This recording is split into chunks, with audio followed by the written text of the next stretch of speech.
Dear students, welcome to the online classes program of Higher Education Department, Punjab. It is Department of English Language and Literature of Govt Postgraduate College, Attock. Here, I am Sharif Zahid, Assistant Professor of English. Dear students, today we shall start the textual study of the novel Goodbye Mr. Chips. We have completed an introduction and you will have been able to pick up that what is there in the novel. In this novel, the writer James Hilton wants to give us a picture of a very professional person. But our first chapter will deal about the meeting of Mr. Chips with his head. But let us see how beautifully he takes the start. So switch over to chapter 1 on text, page first. He writes that when you are getting on in years, but not ill, of course. To be getting on in years means to become aged enough. But your health is well, it is good enough. You get very sleepy at times. Some of the time it happens so that you feel that you are enjoying a sleep, and the hours seem to pass like lazy cattle moving across a landscape. So one thinks that this time will not pass. What shall I do? But as a matter of fact, these hours pass like a lazy cattle. It means if there is a hard season and there are certain animals returning from grassy lands and they have to cross a shady tree, it is but natural that automatically their speed is reduced. Similarly, in old age, the time's speed seems to be slower than the normal. It was like that for Chips as the autumn term progressed.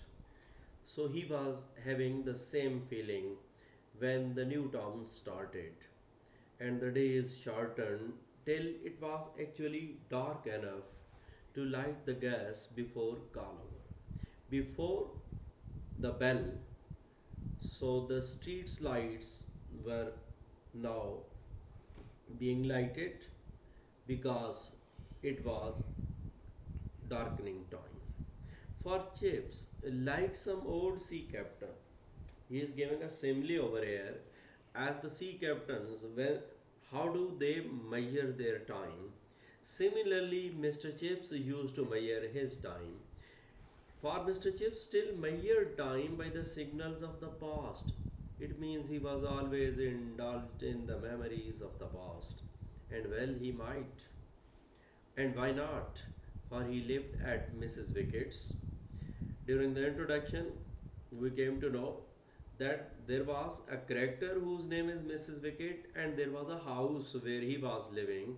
So he used to live at Mrs. Wickett just across the road from the school, and that was quite opposite to the school. He had been there more than a decade.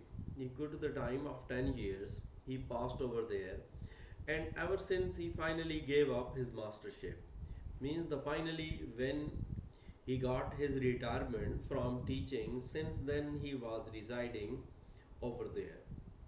But it was Brookfield for more than Greenwich time that both he and his landlady kept. So it means they were living together and they were enjoying a good understanding. Now the next words are given in inverted commas and these are uttered by Mr. Chipping. He says, Mrs. Wickett, Chips would sing out. Means it happened so that these words were coming out from his mouth Mrs. Wicket in a jerky, high pitched voice that still had a good deal of sprightliness in it.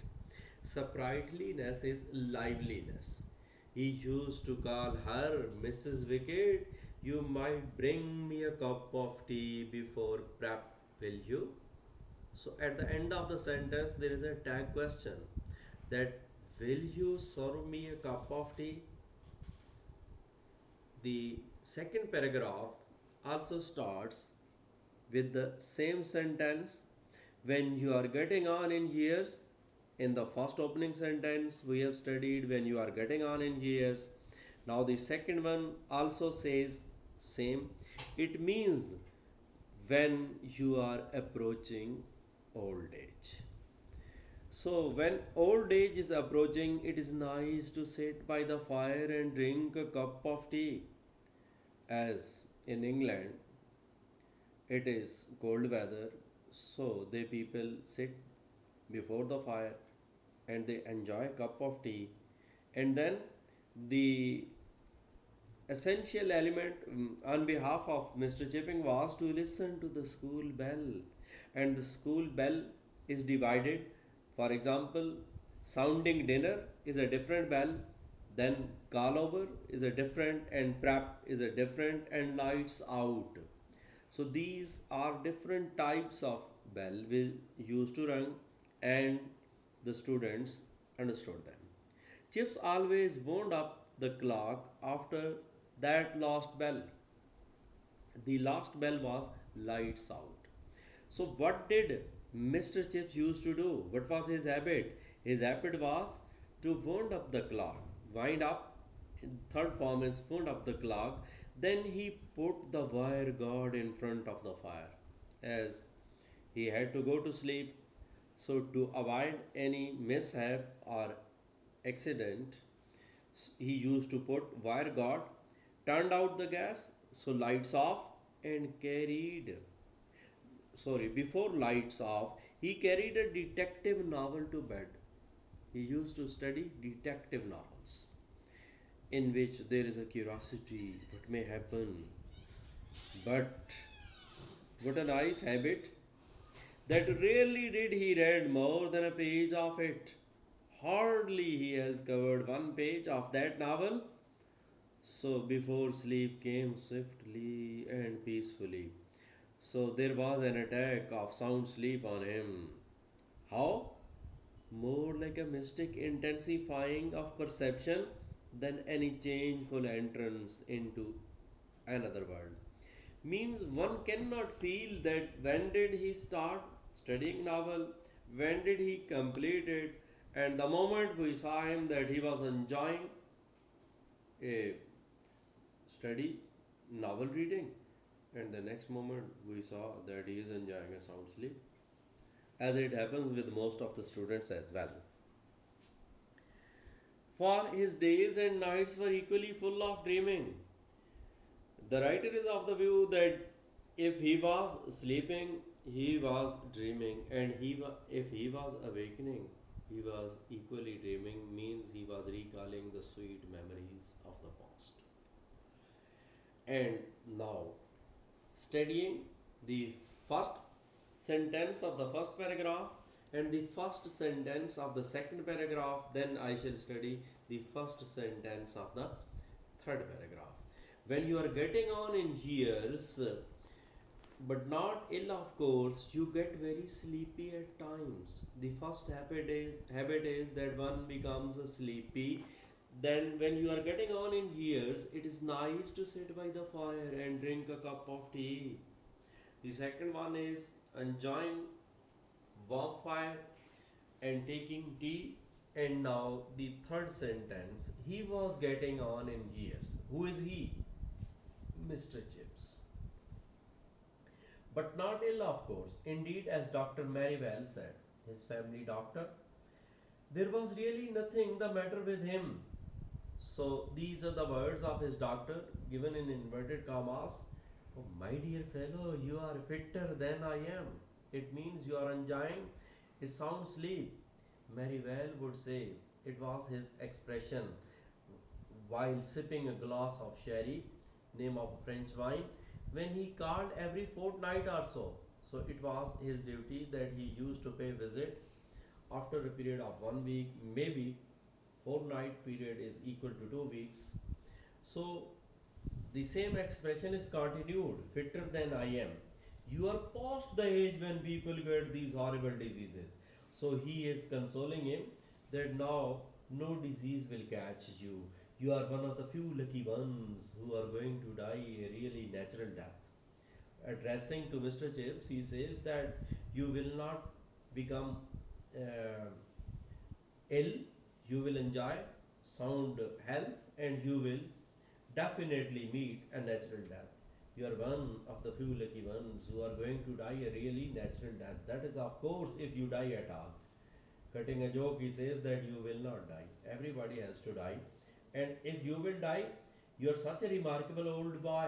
This title was given by his doctor, that you are such a remarkable old boy that one never knows. Means there are very rare type of people, rare people who are enjoying this type of health. But when Mr. Chips had a cold, or when east winds rode over the fenlands, low wetlands with few trees is called the fenland. So during that weather, when cold season started or east winds started, very well would sometimes take Mrs. Wickett aside in the lobby and whisper, because there was something or instructions of important value. Look after him, you know. So these are the words addressing to Mrs. Wickett. His doctor says that take care of him. He's just, it puts a strain on his heart during cold weather. Nothing really wrong with him, only Anno Domini. If you look at the last of this book, the words Anno Domini meaning are given. So Anno Domini means advanced in age, means his disease is only getting aged enough. But it is that the most fatal complaint of all in the end. And finally, when one becomes aged enough, this is of course a problem that it invites so many other diseases. So, gentlemen, we shall start from Anno Domini in our next lecture. So, thanks for happy watching and stay blessed.